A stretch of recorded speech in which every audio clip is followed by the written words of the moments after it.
Hey guys, new LP, it's time for Yu-Gi-Oh! Duelists of the Roses. It's not really your standard Yu-Gi-Oh! Game, and it's also a history lesson. It's like about this apparently real-life event called the War of the Roses between some British guys who were fighting over something which I didn't really follow, because history is not really my forte, and yeah, they pretty much took that story, stuck a whole bunch of Yu-Gi-Oh! Characters in there, and rather than sword fights and battling and war and stuff, they made them play a game of Yu-Gi-Oh! To solve their problems. And they apparently have some high druid summon a duelist from another age, which would be me, or the player. So yeah, the story is batshit insane. And we crash into Stonehenge, and there's this weird guy who,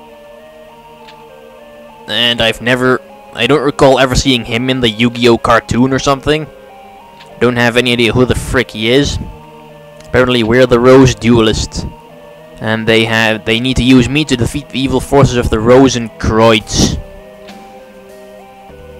Yeah. Yes, I'm here, don't acknowledge my presence. He's High Druid Servant of Lancaster.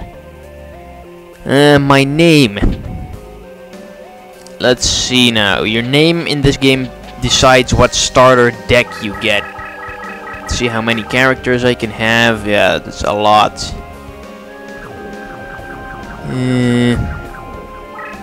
But not enough to fill in my entire figure name, so let's just settle for General. Where's the L? There it is. Nope, won't fit. Yeah, General will have to do. General, a fine name indeed. Couldn't agree more. The year is 1485 and you're currently in Stonehenge near Salisbury, England. England is in turmoil with the House of Lancaster's rightful claim to the throne being challenged by the Yorkist usurpers. Yeah, I've lost interest in the story already. A red rose for the Lancastrians and a white rose for the Yorkists. And the wrongful claim to the throne, gasp. They enjoy the support of the Rose Crusaders and their sorcerous White Rose cards. And they summoned us with the Red Rose cards. So yeah. If I was happy in the future, then why the frick bring me back here to this medieval hellhole to fix your problems? Like, why should I care? Yeah, can we just stop the yapping and get to the card games? Dueling is governed by what is known as the perfect rule. There are two major differences. One is the existence of movement or positioning, the other is the deck leader concept. They were lost in the process when the ancient sport was adapted to card form. Yeah. So it's not really the standard Yu-Gi-Oh! Rules. Yeah, we'll play a practice duel. At least that way I can show some card games in this part rather than that old guy just blabbing on about stuff. So, okay, the basics. Let me show you how to summon a monster. You summon it from your hand to the field, just like standard Yu-Gi-Oh! Let's draw a card from your deck. Apparently Dark Magician is my deck leader. Okay, let's order your deck leader to operate your hand. Okay, that's where you can place your summoned monsters. On a position directly in front of your deck leader. Okay, your current hand. There's only one we can summon. Summoning requires a certain amount of power, which is there. So currently we have 4 stars of summoning power, and it'll increase by 3 every turn, and you can accumulate up to a maximum of 12. So we can summon this guy. We can only summon the Celtic Guardian. And all the other ones can't be summoned yet because we don't have enough points. So Celtic Guardian, press X. Yeah. Put it down there. The card is ready for battle. Let's attack your opponent. Okay, our opponent's the Blue Eyes White Dragon over there. Yeah, it's the opponent's deck leader. Let's try to attack the enemy leader. Oh man, why the hell did I do this tutorial? I know this already. I've played the game before. Monsters can only move once per turn. Yada yada. Oh, that's it? That's the tutorial? We didn't even get to attack him. That's not a practice duel. Anyways, I think that's back to the old guy shouting at us. You must select a deck to duel with. It's important that you feel the vibrations of a deck leader. Ooh, innuendo, gotta love it. The deck leader acts as an intermediate between the ancient ones and the deck wielder. It is essential that you select a card leader whose rhythm matches the stirrings of your soul. Yeah. From the deck you will select will guide you with the destiny of your duels. Maiden of the Aqua, the Illusory Gentleman, and Wolf Axe Wielder. Yeah. Which one to pick? Guess we'll go with Maiden of the Aqua, because I know a bunch of cheat codes that'll get you a whole bunch of cards, and one of those really works well with Maiden of the Aqua. I know some other guy shows up. Who's there? Hey, it's Kaiba! And he's wearing awesome Blue Eyes White Dragon armor. Only a member of the Roasters may call me by that name. He only told you to address me as Seto, or does memory fail you, old man? I don't even think he is a man. I mean, he has blue skin. And he's Seto, leader of the Rose Crusaders. Yeah. What brings you here, Seto? Mind your manners, old man. He's just as rude as in the cartoon. It was you who showed me how the summoning capabilities would evolve if the red rose cards are combined with the white rose cards, yada yada. The forbidden rose summoning. The red rose cards may never fall into your evil hands. Yeah, this is like Oscar-worthy plot right here. Best story ever. Like, screw the Metal Gear Solid series, this is much more complicated with backstabbing in every corner and stuff like that. The Spell of Doom, Fool, grant power overall. They twisted the true meaning of the cards. A utopia free from the ravages of war. We intend to compensate with the power of the cards. Extend the rule through the known world. And he says nothing. Oh, can we just get on with the dueling already? This is boring as shit.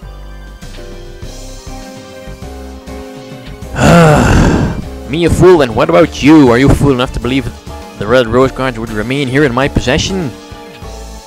I had these cards dispersed among our best duelists to keep them from your tainted hands. I shall enlist the aid of your precious rose duelist. You take leave of your senses, and you speak too soon, old man. Heed my words, duelist. If you wish to return to your proper time period, you require 16 cards. Yada yada. It's all real boring. You know the spell? Since you need the 16 rooks just as much as we do, I propose a partnership. Help us gather the cards and I shall guarantee your return after we've achieved our ultimate goal. An absurd proposal. You think that the Honorable General would even lend an ear to your ridiculous proposal? Well, I don't know. It sounds pretty tempting. He has all red cards. Kaiba has all white cards. So we can choose which one we want to ally ourselves with. General, heed not the words of this power-hungry lunatic. Must you resort to name-calling? I'm hurt. Why don't we leave the decision to our dear duelist? After all, Simon, duelist's future is not for us to decide now. No, I decide my own future. I offer you a choice, duelist. The white represents me and the red rose represents old Simon here. For the sake of justice, choose the red rose. Stand by my side, choose the white rose. Well, I'm gonna go with Kaiba, because he has money. Screw the rules, Kaiba has money, I'm siding with him. I see you're well versed in judging a situation. I'm honored. Yeah, it's time you make yourself scarce. No, now he's all like he vanishes. I just need you out of the way until everything is settled. Now let's talk about the red rose cards. You spread the cards among certain individuals. A large number of those individuals are his confederates currently located in France, aka country of the pussies. I'm needed here to maintain our barrier against any invading forces, so I'm supposed to be doing the dirty work. But I must use a deck whose cost is lower to capture a red card. Yeah. The Celts inherited the red rose cards from the original inhabitants of Stonehenge, the cavemen. Our enemy Yugi, who comes from a line of Welsh nobility, would likely have inherited one of the red rose cards. Yeah. Our opponents are equals. They will retaliate with everything they've got. Wise not to underestimate them. Yeah, can we just go to dueling already? Finally. Okay, what's that over there? Hey, we're in England, in Stonehenge. And it's Taya, the first opponent, so let's check out our deck. See what we have. Maiden of the Aqua, Kalmori Dragon, Aqua Mador, Megarus Light Bioplant. Okay, Man Black Shark's good. That thing's decent. Bolt Penguin. Okay, that thing's weird. Turtle, Tiger, Twin, Long Rods, Sea Star, Furious Sea King, Some Guy, Penguin. Oh, the Sea Snake's good. Need to keep that one. Okay, lots of sucky monsters. What the hell? Turtle or Raccoon? That makes no sense. Displays opponent's hand, phase up for 5 seconds. Okay, standard power-ups. Man, I wish I chose a different deck. This one's kinda rubbish. So let's enter some cheat codes to get some good cards. So yeah, here I open the game facts page on my computer and see what cheat codes I had. Let's see, E, K. Probably should have done this off screen, but who cares? E, K, J, H, Q, 1, 5, 8, 9. Got Ancient Tree of Enlightenment. That's not a water monster, so I don't want it. That one's rubbish. So yes, this new LP, I'm hoping it's going to be an interesting one for sure, because it's a really weird game. But then again, it's also kind of funny. There, that's the one we want. Aqua Dragon.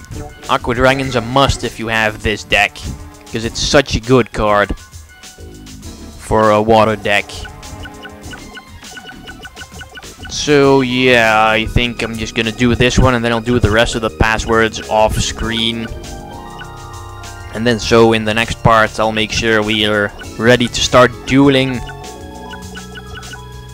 So yeah, SB J. What's that one? Come on, I need to get this last card. Barrel Dragon. He's pretty good too, but not in a water deck. So I'll see you guys in the next part of Yu-Gi-Oh! Duelists of the Roses. Bye-bye.